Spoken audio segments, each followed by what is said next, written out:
हाय, welcome back again. Previous session से हमने chapter 10 conic parametric equation and polar coordinates के chapter को start किया। 10.1 टॉपिक कॉनिक सेक्शन के बेसिक का था, जहाँ पे हमने कॉनिक एंड कैलकुलस के कॉन्सेप्ट से ये समझा था कि कॉनिक सेक्शन किस तरह से क्रिएट होते हैं, जिसमें सर्कल, पैराबोला, हाइपरबोला और एलिप्स के कॉन्सेप्ट को हमने देखा था। दो चीज़ें हम जान चुके हैं, सर्कल एंड पैराबोला।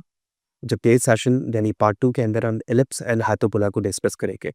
तो इससे रिलेटेड प्रीवियस की तमाम वीडियोज़ मेरे यूट्यूब चैनल पे हैं। फाउंडेशन सीरीज़ समझ करने के बाद आप मेरे यूट्यूब चैनल पर आएँगे, इसके प्लेलिस्ट पर जाएँगे, जहाँ डिफरेंट सेशन की वीडियोज़ मौजूद है।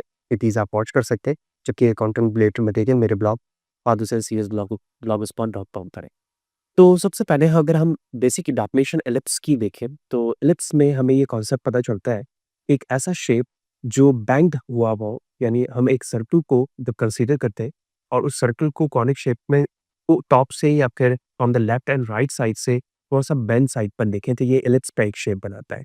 ये शेप किस तरह से क्रिएट होगा, अगर हम प्रीवियस वाले पार्ट को कंसीडर करें, जहाँ पर हम कोन को कट करते थे, तो कोन को कट करने से अगर हम इस तरह से डायगोनली इसे कट करें लाइक दिस, तो जो शेप क्रिएट होगा वो एक ओवल शेप का होगा, जिसे हम एलिप्स कह रहे हैं। देखिए, अब इस शेप की कंसंट्रेशन पॉइंट पर, मेन पॉइंट पर, यानी इसके बेसिक पैरामीटर क्या होते हैं या फिर ये शेप क्रिएट किस तरह से होगा, वो फिगर 10.7 और 10.8 पर बताया गया है।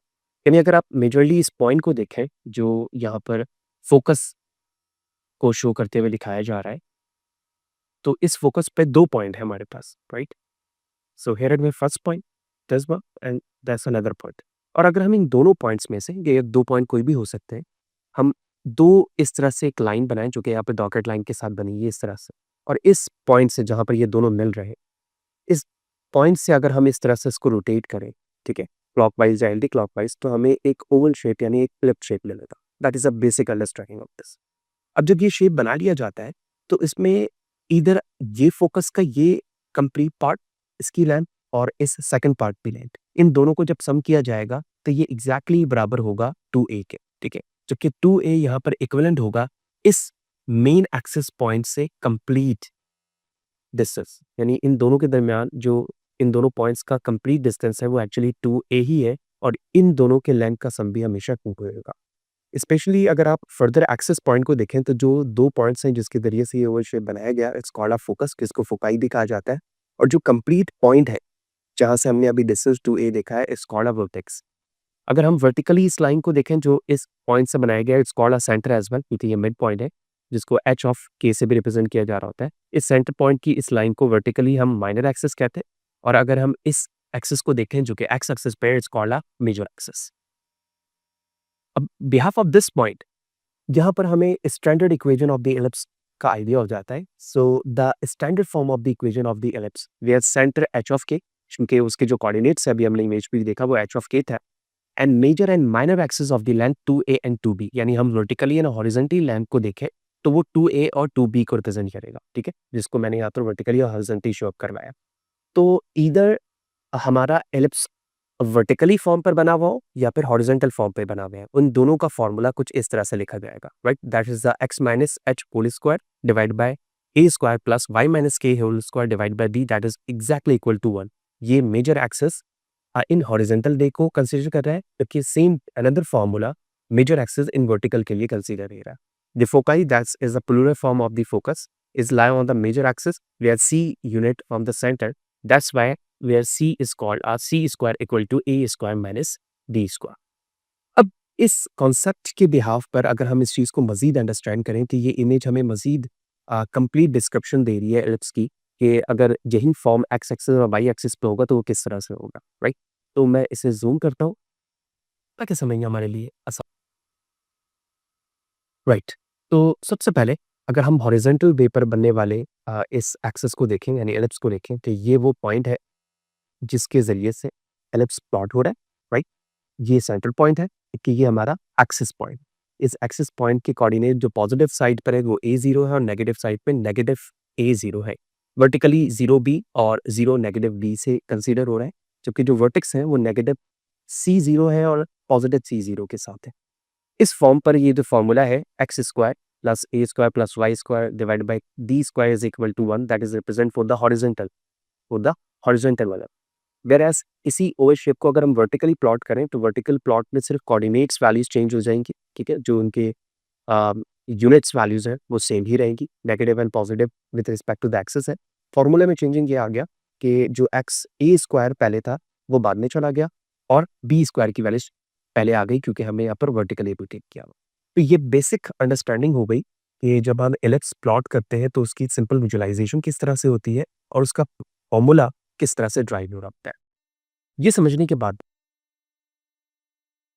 जो चीज़ें फ़ॉर्मूले में बार-बार आती रहेंगी, इधर हम पैराबोलिक इक्वेशन देखें या फिर हाइपरबोलिक इक्वेशन देखें, that's called eccentricity. Eccentricity actually हमें किसी भी कॉनिक शेप्स के हवाले से ये चीज़ें एक्सप्लोर करता है कि वो चीज़ कितनी बेंड हुई है या कितनी श्रिंक हो। So normally every conic shapes had his own value with respect to the formula. तो जब हम कंसीडर करते हैं इलेप्स को तो इसके लिए जो फॉर्मूला है वो है सी डिवाइड बाय ए। सी की यूनिट भी हमारे पास इलिप्स शेप्स में मौजूद है और ए की भी यूनिट मौजूद है। सी की वैल्यूज यहाँ पर 0 और ए के मिड पर होती है और इसके बिहाफ पर हम ये अंडरस्टैंड कर पाते हैं या फाइंड कर पाते हैं कि एक्चुअली कोई शेप कितना बेंड हुआ हुआ है या कितना वो श्रिंक।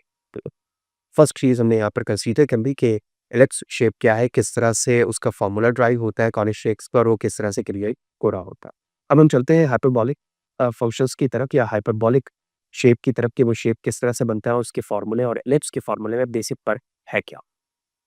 तो अगर टॉपिक 10.1 के फर्स्ट पेज पर हम आए जहाँ पर हम कोन को कट करके डिफरेंट कॉनिक शेप्स बना रहे थे और अगर हम प्लेन से बिल्कुल स्ट्रेट कोन को कट करें तो वो कुछ इस तरह से शेप बनाएगा like this and as well as this. आप इसे इस तरह से भी कंसिडर कर सकते हैं कि ये दो शेप बनना, जिस तरह ये वर्टिकली बढ़ता है इसी तरह ये शेप हॉरिजेंटली भी हो सकता है, यानी जिस तरह ellipse vertical and horizontal plot हो रहे हैं इसी तरह से हाइपरबोला भी दोनों शेप्स पर प्लॉट हो सकता है।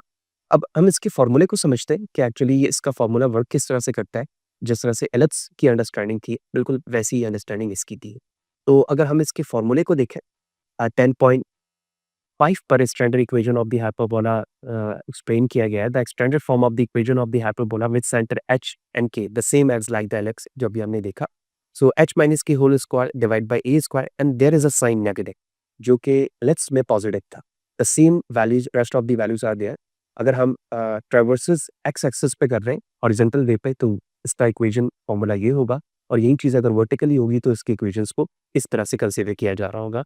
Vertices of A unit are the center and the foci which mean a plural of the focus are C unit from the center.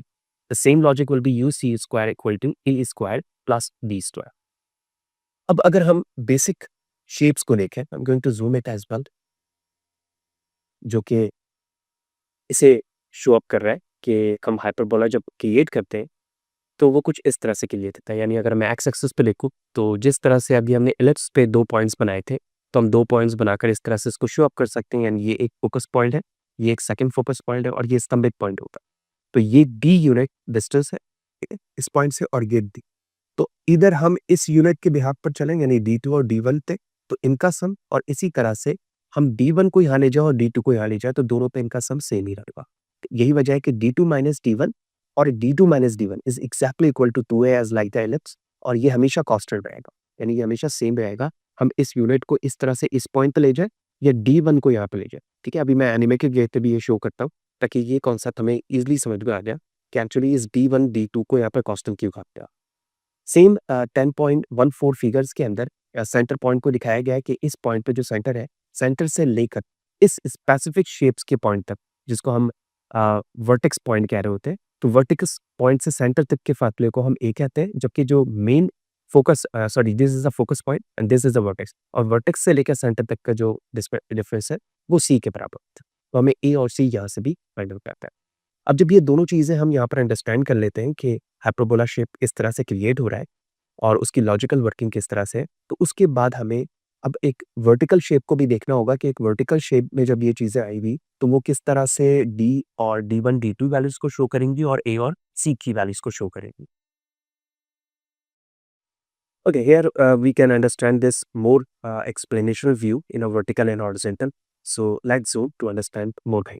तो सबसे पहले हाइपरबोलिक शेप यहाँ पर कुछ एक्स एक्सिस पर इनके शेप्स मौजूद है दोनों साइड पर और ये मेन पॉइंट है जिसे हम मेन पॉइंट कह रहे होते हैं फोकस, और इस फोकस पॉइंट से यहाँ पर ये सेंट्रल पॉइंट, इस सेंट्रल पॉइंट पर आप देखें तो कुछ एक्सेस पॉइंट बने हुए हैं इस तरह से, एक हॉरिजॉन्टल बॉक्स, ठीक है। और इस पर हॉरिजॉन्टल बॉक्स से हमें ये फ़ायदा हो रहा है कि हमें तमाम एक्सेस की वैल्यूज़ का पता चलेगा। जैसे देखो सबसे पहले तो ये जो मेन पॉइंट है ये A0 और नेगेटिव A0 के साथ है, क्योंकि ये पॉजिटिव साइड है और ये नेगेटिव साइड, ठीक। और इसके बाद जो हमारे पॉइंट्स हैं फोकस के, वर्टेक्स एंड फोकस के, वो C0 और नेगेटिव C0 के साथ है। सेम एज़ इट इज़ जब हम एक्स एक्सिस से ऊपर की तरफ जाते हैं तो जो पॉइंट्स हमें मिल रहा है वो 0 B के साथ है और नेगेटिव साइड पे 0 नेगेटिव B है।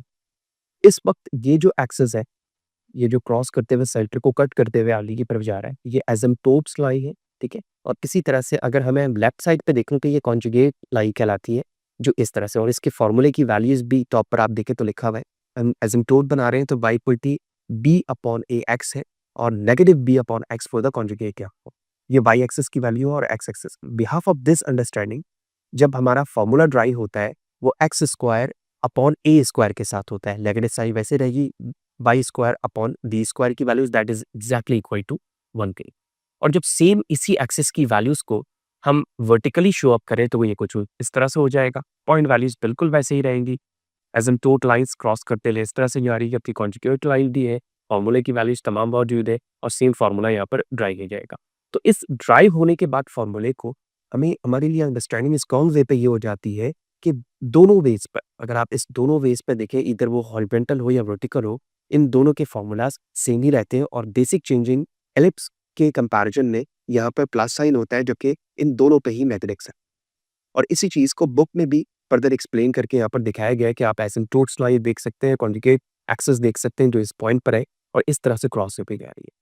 और बुक में further asymptote of the hyperbola को एक्सप्लेन करके बताया गया है कि पूरा horizontal transverse axis the equation of the asymptotes are in this form, ठीक है। इसी फॉर्म्स पे यहाँ पर इसे लिखकर दिखाया गया है और ये ड्राइव होने के बाद सिंप्लीफाई फार्मूले में कन्वर्ट हो जाता है और यही चीज़ वर्टिकल एक्सिस पे मौजूद है। तो यहाँ तक, यानी इस लेवल तक हमने चारों एग्जाम्पल्स को समझ लिया है, ठीक है, कि कॉनिक सेक्शंस के अंदर सर्कल, पैराबोला, एलिप्स और हाइपरबोलिक कॉन्सेप्ट क्या है और उसके बेसिक फॉर्मूलेस क्या हैं। और इसी तरह से सेम लॉजिक C/A इसमें भी इस्तेमाल की जाएगी, जिसके ज़रिए से हम कॉन्सेप्शनली ये आइडेंटिफाई कर सकते हैं कि यहाँ पर ई की वैल्यूज़ क्या होगी। बहुत सारे प्रॉब्लम्स हैं जो इन एक्सरसाइज पे मौजूद है, लेकिन हमने कॉन्सेप्शनली इन चीज़ों को इसलिए समझ लिया कि 10.2 और फर्दर जब हम टॉपिक्स पे जाएँगे, तो वहाँ पर पैरामीट्रिक इक्वेशंस को समझना हमारे लिए आसान होता है। तो यही वजह है कि मैंने चीज़ें जो हैं वो राइटिंग फॉर्म पे और ड्राइंग फॉर्म पर आपको समझाने की कोशिश की है। लेकिन तब भी कोई सवाल है, कोई चीज़ अगर समझ में ना आई हो, तो कमेंट सेक्शन पर मुझे ज़रूर बताएँ। इसी तरह से जुड़े रहें ताकि नेक्स्ट सेशन तक हम चीज़ों को बहुत अच्छी तरीके से इसी तरह से समझते रहें। चैनल को सब्सक्राइब नहीं किया हुआ तो ज़रूर करें और नेक्स्ट सेशन पे मिलते हैं, तो हम 10.2 पैरामीट्रिक इक्वेशन को डिस्कस करेंगे। सी यू देयर।